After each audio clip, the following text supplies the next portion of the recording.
اللہ وبرکاتہ۔ الحمدللہ رب العالمین والصلاة والسلام علی رسول الکریم، اما بعد۔ اعوذ باللہ من الشیطان الرجیم، بسم اللہ الرحمن الرحیم۔ قل ان کنتم تحبون اللہ فاتبعونی یحببکم اللہ ویغفر لکم ذنوبکم واللہ غفور رحیم۔ وقال النبی صلی اللہ علیہ وسلم لا یؤمن احدکم حتی اکون احب الیہ من والدہ وولدہ والناس اجمعین، رواه البخاری۔ وقال الشاعر لو كان حبك صادقا لأطعته، لو كان حبك صادقا لأطعته، إن المحب لمن يحب مطيع۔ قابل احترام صدر جلسہ، قابل تعظیم معزز علماء کرام، قابل احترام بزرگوں، نوجوان دوستوں، حاضرین مجلس، محترم سامعین، عزیز بچوں،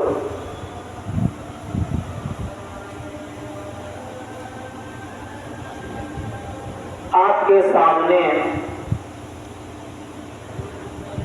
مجھے اس موضوع پر اظہار خیال کرنے کا مکلف کیا گیا ہے وہ آپ نے سن لیا۔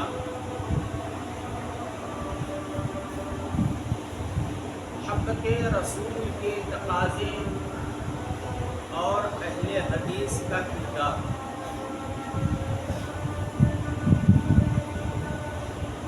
انشاءاللہ اس موضوع پر آپ کے سامنے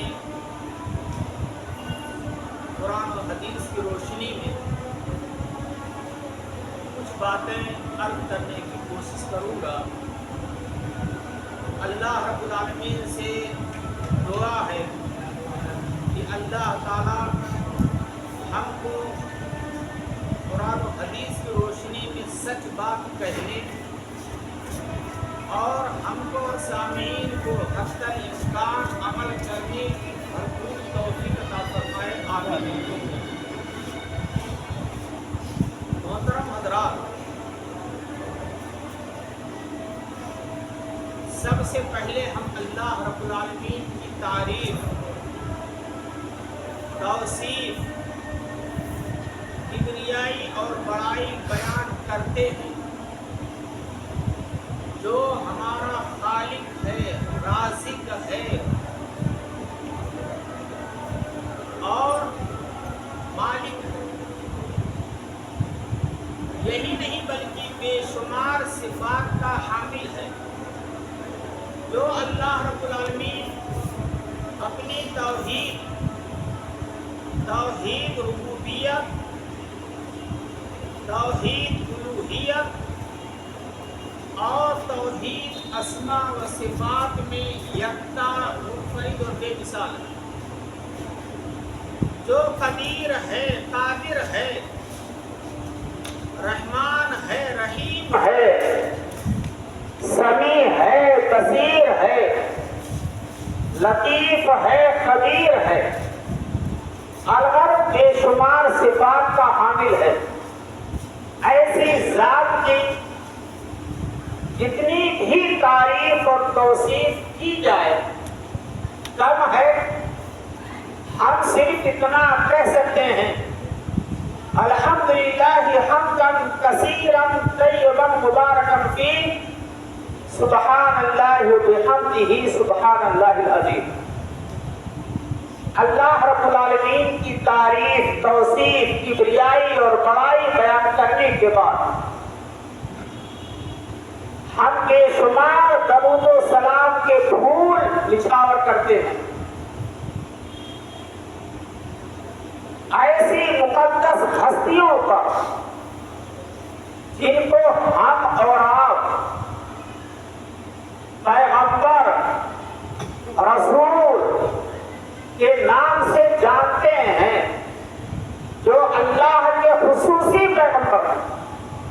حضرت آدم علیہ السلام سے لے کر حضرت عیسیٰ علیہ السلام تک آنے والے تمام رسولوں نبیوں، خصوصاً آخری نبی جناب محمد رسول اللہ صلی اللہ علیہ وسلم، جن کے ذریعہ سے ہم کو اللہ کا پیغام ملا، اور وہ آخری نبی جو رحمت للعالمین ہے، جو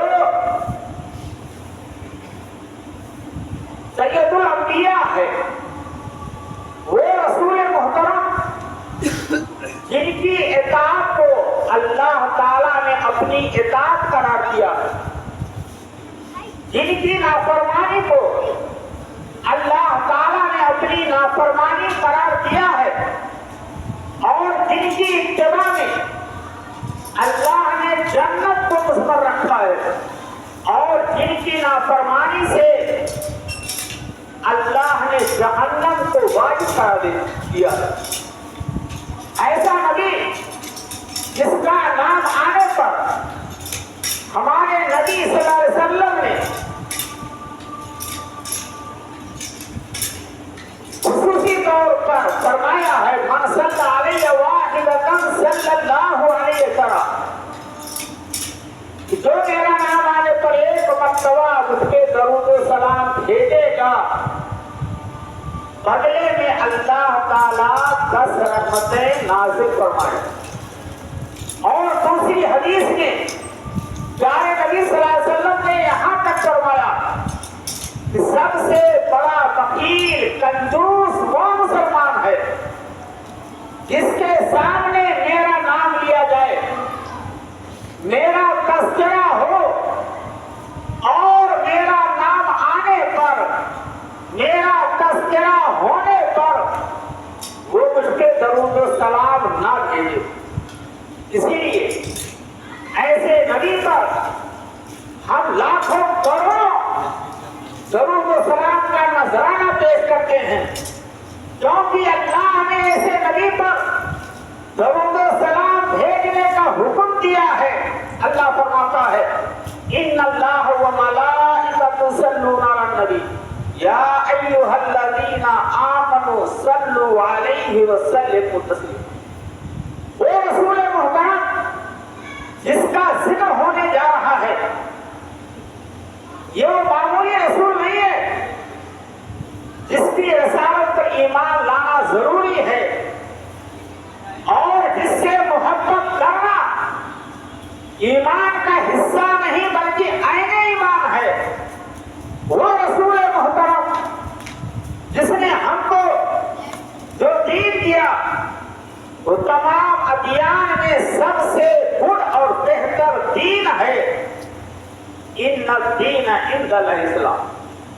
اس نبی کے ذریعے سے جو ہم کو اللہ کا کلام قرآن شریف کی شکل میں ملا، وہ قرآن عظمت والی کتاب جس کے ایک ایک حرف پڑھنے پر 10 نیکیاں ملتی ہیں، وہ رسول محترم جس نے ہم کو سب سے قیمتی دولت توحید سے نوازا، جس کے بغیر پہاڑ کے برابر بھی اعمال اللہ کے دربار میں قبول نہیں ہو سکتے. میرے بھائی اور دوستو، ایسے مبارک مجلس میں سب سے پہلے میں اللہ کا شکر ادا کرتا ہوں، اور اس کے بعد المحض اسلامی سلفی رچھا بریلی کے اراکین کا، خصوصاً پرنسپل صاحب حفظہ اللہ، شیخ اعجاز شفیق ریاضی حفظہ اللہ کا،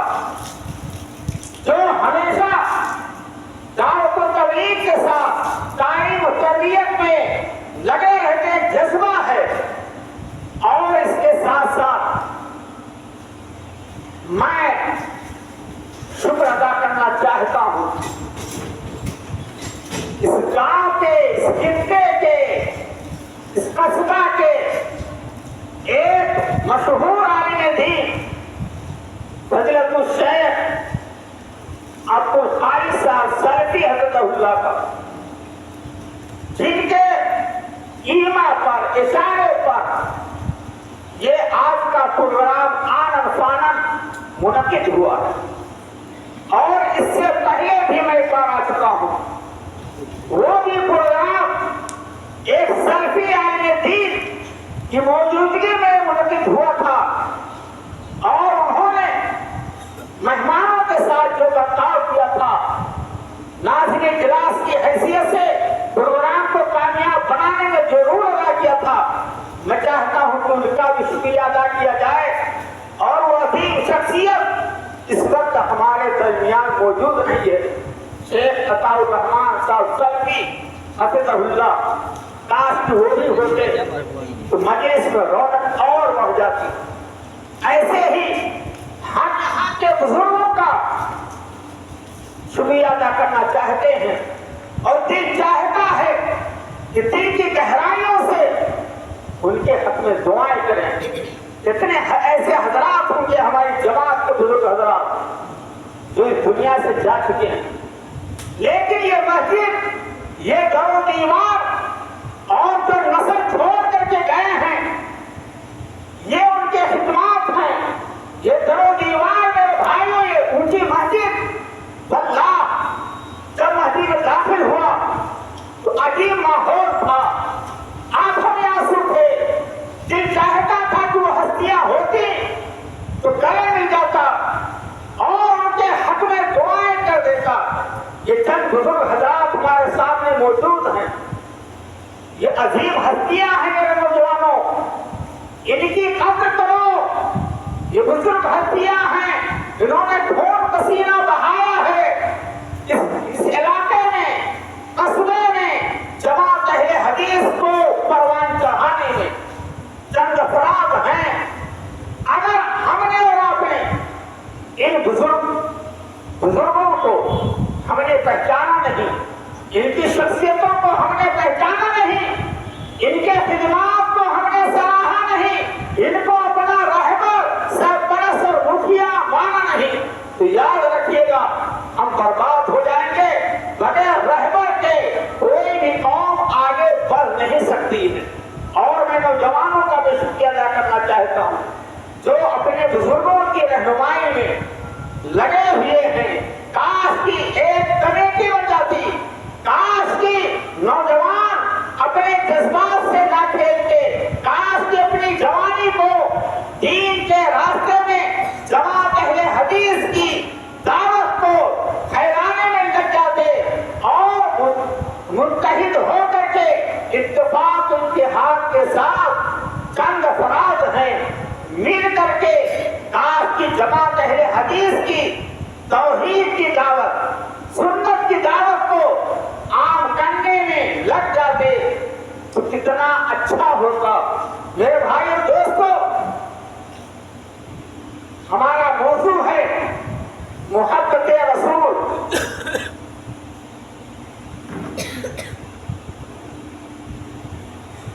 میں نے آپ کو بتلایا کہ رسول اکرم صلی اللہ علیہ وسلم پر ایمان لانا یہ ایمان کے ارکان میں سے ایک اہم رکن ہے. رسولوں پر ایمان اور بغیر رسالت کا اقرار کیے کوئی بھی مسلمان مومن نہیں ہو سکتا. اس بات کو ذہن نشین کریں. رسول اکرم پر ایمان لانا جیسے ضروری ہے ویسے رسول اکرم کی ذات سے، رسول اکرم کے فرمودات سے، رسول اکرم کے قول اور افعال اور عمل سے بھی محبت کرنا ہمارے لیے ضروری ہے. بغیر محبت کے ہمارا دعویٰ بیکار ہے. میرے بھائیوں، میں کہنا چاہتا ہوں کہ وہ محبت جو اتباع رسول پر آمادہ نہ کرے وہ کس کام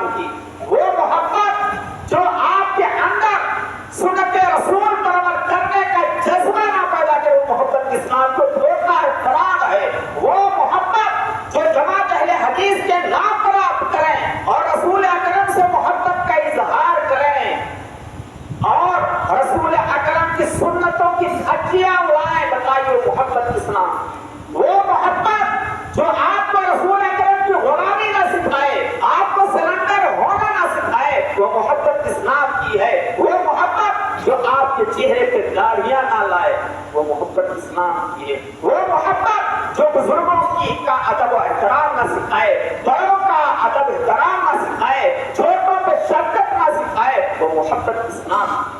میرے بھائی و دوستو، میں نے آپ کے سامنے سورہ آل عمران کی آیت نمبر 31 تلاوت کی ہے۔ اللہ رب العالمین نے ارشاد فرمایا، قل ان کنتم تحبون اللہ فاتبعونی یحببکم اللہ ویغفر لکم ذنوبکم اللہ غفور رحیم۔ اے نبی پاک کہہ دیجئے لوگوں سے، اے لوگوں، اگر تم اللہ سے محبت کا دم بھرتے ہو، اللہ سے محبت کا دعویٰ ہے کہ ہم محبت کرتے ہیں اللہ سے، تو فاتبعونی، اے نبی پاک کہہ دیجئے میری اتباع کرو، میری پیروی کرو۔ جب نبی کی اتباع کرو گے، نبی کی اطاعت کرو گے، نبی کی پیروی کرو گے، تو فائدہ ہوگا۔ یحببکم اللہ، اللہ تم کو اپنا چہیتا بنا لے گا، اللہ تم کو اپنا محبوب بندہ بنا لے گا، اللہ کے مقرب بندے بن جاؤ گے۔ وَيَغْفِرْ لَكُمْ ذُنُوبَكُمْ، اور دوسرا فائدہ یہ ہوگا اللہ تمہارے گناہوں کو معاف کر دے گا۔ معلوم یہ ہوا کہ رسول سے محبت کرنا، رسول کی اتباع کرنا، رسول کی اطاعت کرنے سے اللہ کے محبوب بندے بن جاؤ گے اور گناہ اللہ معاف کر دے گا۔ اللہ رب العالمین نے سورہ محمد آیت نمبر 33 میں ارشاد فرمایا، یا ایھا الذین آمنوا اطیعوا اللہ واطیعوا الرسول ولا تبطلوا اعمالکم، اے ایمان لانے والو اللہ کی اطاعت کرو، رسول کی اطاعت کرو، ولا تبطلوا اعمالکم، اور دوسروں کی اطاعت کر کے اللہ و رسول کی نافرمانی کر کے اپنے اعمال کو برباد، ستیہ ناش، سکارت مت کرو۔ یہ اللہ کے بات ہے۔ میرے بھائیو، دنیا کے اندر طبعی طور پر انسان مختلف چیزوں سے محبت کرتا ہے۔ یہ طبعی طور پر ہم کو اور آپ کو مال سے محبت، جائیداد سے محبت، اولاد سے محبت، ماں باپ سے محبت ہے، دوست و فرینڈ سے محبت ہے، عہدوں سے محبت ہے، مناصب سے محبت ہے، لیکن یہ محبت طبعی ہے۔ ان تمام محبتوں پر اللہ و رسول کی محبت غالب ہونی چاہیے۔ تمام محبتیں زائد میں، اور اللہ و رسول کی جہاں بات آ جائے، اللہ و رسول کی محبت کو ہر چیز کی محبت پر غالب کرنا ایک مسلمان کے لیے ضروری ہے۔ اللہ کے رسول صلی اللہ علیہ وسلم نے ارشاد فرمایا، لا یؤمن احدکم، تم میں سے کوئی بھی اس وقت تک کامل مومن نہیں ہو سکتا ہے حتی اکون احب الیہ من والدہ وولدہ وناسہ، جب تک میں اس کی نگاہ میں، اس کی نظر میں اس کے والد، اس کے والد اولاد اور تمام لوگوں سے زیادہ محبوب نہ ہوتا۔ یہ ہمارے نبی صلی اللہ علیہ وسلم نے فرمایا، صحابہ کرام نے کر کے دکھایا۔ میرے بھائیو، محبت یہ ضروری ہے رسول اکرم سے، لیکن محبت، سوال یہ پیدا ہوتا ہے کہ رسول اکرم سے محبت کیوں کی جائے، یہ سوال پیدا ہوتا ہے۔ اس کے کئی جوابات۔ رسول اکرم سے محبت اس لیے کی جائے کہ دین کا تقاضا، اللہ و رسول نے اللہ کے رسول سے، آخری نبی سے محبت کرنے کا حکم دیا ہے، اس لیے دین کا تقاضا ہے کہ اللہ و رسول نے جب حکم دیا ہے تو اللہ و رسول کی سے محبت کی جائے۔ اللہ کے رسول سے محبت اس لیے کی جائے کہ اللہ کے رسول صلی اللہ علیہ وسلم امت سے محبت کرتے تھے، امت کی ہدایت کے لیے، امت کو شرک بدعات سے نکال کر کے صراط مستقیم پر گامزن کرنے کے لیے کفار مکہ کے طعنے کو برداشت کیا، پتھر کھائے، گالیاں کھائی، آپ کو مکہ محبوب شہر چھوڑنا پڑا، وطن چھوڑا، گھر چھوڑا، رشتے داروں کو چھوڑا، ساری قربانیاں کی امت کے خاطر، حتیٰ کہ تنہائی میں امت کی رہنمائی کے لیے رویا کرتے تھے، اور آپ کی دلی خواہش تھی کہ سارے لوگ مسلمان ہو جائیں، اللہ کا نقشہ کھینچ جائے، فَلَعَلَّكَ بَاخِعٌ نَفْسَكَ، اے نبی پاک لگتا ہے کہ آپ قوم کے لیے، امت کے لیے فکر میں پیش کرتے ہیں تو اللہ کے رسول سے محبت اس لیے کی جائے کہ اللہ کے رسول ہم سے محبت کرتے ہیں اور ہم سے محبت کے لیے ہم کو شرک بدعت اور گمراہی سے نکال کر کے جنت کے راستے پہ لانا چاہتے تھے. اس لیے رسول نے ہر طرح کے مسائل کو برداشت کیا ہے. رسول اکرم سے محبت رسول اکرم صلی اللہ علیہ وسلم سے محبت اس لیے بھی کی جائے تاکہ جنت میں نبی کریم صلی اللہ علیہ وسلم کا دیدار ہو سکے, نبی کریم صلی اللہ علیہ وسلم کے ہاتھوں سے حوض کوثر مل سکے, نبی کریم صلی اللہ علیہ وسلم کے ساتھ جنت میں رفاقت اور صحبت ہو. حضرت ربیعہ بن کعب اسلمی اور رضی اللہ عنہ ابو داؤد کی روایت, وہ اللہ کے رسول کی خدمت کیا کرتے. ایک مرتبہ اللہ کے رسول نے صحابی رسول سے کہا سل, کچھ مانگنا ہو تو مانگو, سوال کرنا ہو. کہا اللہ رسول بس ایک ہی سوال, ایک ہی سوال ہے کہ مرنے کے بعد آپ کا مقام مقام محمود ہے اور مرنے کے بعد میرا حشر کیا ہو مجھے پتا نہیں ہے. انا مرافقتک فی الجنہ, میری دلی خواہش ہے کہ جنت میں آپ کی رفاقت اور صحبت آ. اللہ کے رسول نے نسخہ بتایا, فَعِنِّي عَلَىٰ نَفْسِكَ بِكَثْرَةِ السُّجُودِ, کثرت سے سجود کو اپنے اوپر لازم کر کے میری مدد کرو, یعنی کثرت سے نوافل ادا کرو. عبادات کے ذریعے سے اللہ سے تقرب حاصل کرو, جنت میں اونچا مقام مل جائے گا. اور اللہ کے رسول سے محبت اس لیے بھی کی جائے تاکہ اللہ ہم سے راضی ہو جائے اور ہم کو جنت مل جائے. میرے بھائی دوستو, نبی کریم صلی اللہ علیہ وسلم نے کر کے دکھایا ہے. محبت کا جو مطالبہ تھا اللہ کی طرف سے, نبی کریم صلی اللہ علیہ وسلم کی طرف سے, وہ صحابہ کرام نے کر کے دکھایا. اللہ نے رضی اللہ عنہ و رضی عنہ کی صحبت کر دی. وہ عبید بن ربیع صحابی رسول, یاد کیجئے مکہ کے دور میں مکہ کی اولاد کو قتل کیا تھا. کفار مکہ نے ان کو سولی پہ لٹکایا اور کہا یہ بتاؤ کیا تم یہ چاہتے ہو کہ تمہاری جگہ پر تمہارے آخری نبی محمد صلی اللہ علیہ وسلم کو رکھا جائے اور ان کو سولی دی جائے, تکلیف دی جائے. صحابہ رسول کو پیارے نبی سے گہری محبت ہے. محبت کا یہ دیوانہ کیا جواب دیتا ہے ذرا سنیے. کہا سولی پہ لٹکائے جانے کی بات کرتے ہو, اللہ کی قسم مجھے یہ بھی گوارا نہیں ہے کہ ہمارے نبی کریم صلی اللہ علیہ وسلم کے پیر میں معمولی کانٹا بھی چکا, مجھے یہ بھی گوارا نہیں ہے. اور حضرت عبداللہ بن عمر کے بارے میں رضی اللہ عنہ کے بارے میں آتا ہے, وہ نبی سے اس قدر محبت کرتے تھے کہ نبی کریم صلی اللہ علیہ وسلم حج کے دوران جہاں جہاں آرام کرنے کے لیے لیٹے تھے اور پیشاب کی ضرورت پڑی تھی گئے تھے وہاں, حضرت عبداللہ بن عمر اور رضی اللہ عنہ جب حج کے دوران وہاں لیٹ جاتے تھے اور پیشاب کے لیے بیٹھ جاتے تھے, سوال کرنے پر جواب دیتے تھے مجھے پیشاب کی ضرورت نہیں ہے لیکن میں اس لیے یہاں بیٹھ رہا ہوں تاکہ یہاں ہمارے نبی کے ساتھ کے لیے بیٹھے, میں اس لیے یہاں لیٹ رہا ہوں, ہمارے نبی یہاں آرام کیے. نبی کی محبت ہے, نبی کی اتباع. میرے بھائیوں, نبی کریم صلی اللہ علیہ وسلم سے محبت کے تقاضے یہ کہ نبی کریم صلی اللہ علیہ وسلم کی اتباع کی جائے, نبی کی اطاعت کی جائے. بے شمار قرآن کی آیات میں اللہ تعالیٰ نے اللہ و رسول کی اتباع, اللہ و رسول کی اطاعت کا حکم دیا. اللہ رب العالمین نے ارشاد فرمایا وَمَا آتَاكُمُ الرَّسُولُ فَخُذُوهُ وَمَا نَهَاكُمْ عَنْهُ فَانتَهُوا.